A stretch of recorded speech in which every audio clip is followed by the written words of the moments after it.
Good morning student. So last video में हमने discuss किया था case number 2, when the partnership deed provides for interest on capital but it is silent on whether the interest is charge और appropriation. So हमने discuss किया था कि इसके अंदर 3 केसेस हैं। If there is loss, profit before interest is equal और more than interest, और third cases profit before interest is less than interest.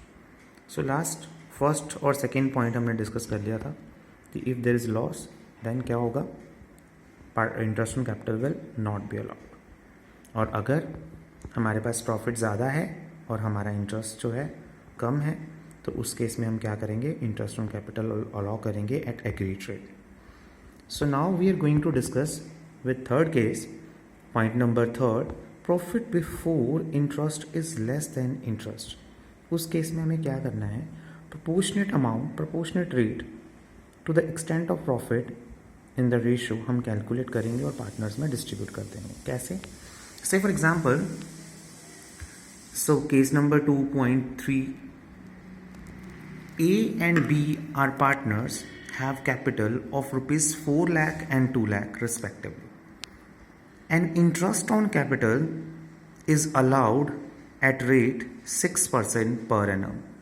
Their profit sharing ratio is 2:3, and the profit before interest for the year is rupees 30,000. Prepare profit and loss appropriation account to distribution of profits. So question में हमें capital A और B की जो given है that is equal to 4 lakh and 2 lakh. So interest on capital 6% given है और profit sharing ratio 2:3 given है, और जो प्रॉफिट है वो हमें 30,000 गिवन है। और क्वेश्चन में ये कहीं स्पेसिफाई नहीं है कि ये चार्ज अगेंस्ट एप्रोप्रिएशन है या चार्ज अगेंस्ट प्रॉफिट है। सो हम इसकी कैलकुलेशन करते हैं। सो हमें प्रॉफिट जो क्वेश्चन में गिवन है that is equal to 30,000। Profit and loss appropriation account बनाएंगे और हमने इसका इंटरेस्ट कैलकुलेट किया। कैपिटल हमें क्वेश्चन में गिवन थी 4 लाख, रेट ऑफ इंटरेस्ट है 6%, तो हमने इंटरेस्ट कैलकुलेट किया मिस्टर ए का दैट इज इक्वल टू 24,000।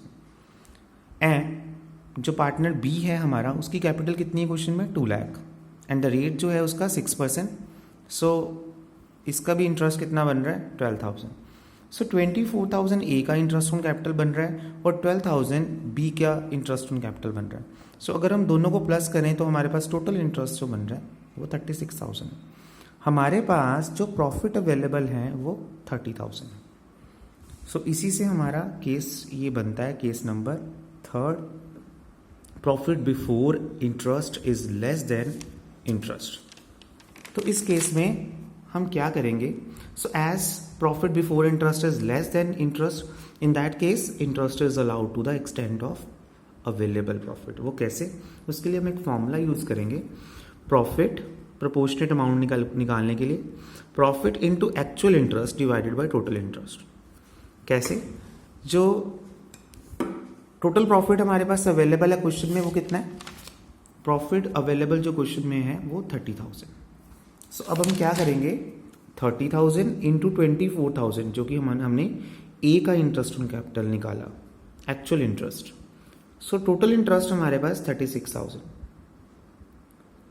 सो ए के लिए जो प्रॉफिट ए के अकाउंट में जो ट्रांसफर किया जाएगा that is equal to 20,000। So B के अकाउंट में कितना प्रॉफिट ट्रांसफर किया जाएगा, 30,000 into 30,000 total profit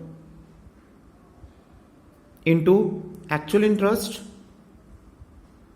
on B capital is 12,000 and total interest is 36,000. So proportionate amount 10,000. So 20,000 and 10,000 will be transferred to the interest on capital account of A and B. 20,000 and 10,000. Total is 30,000.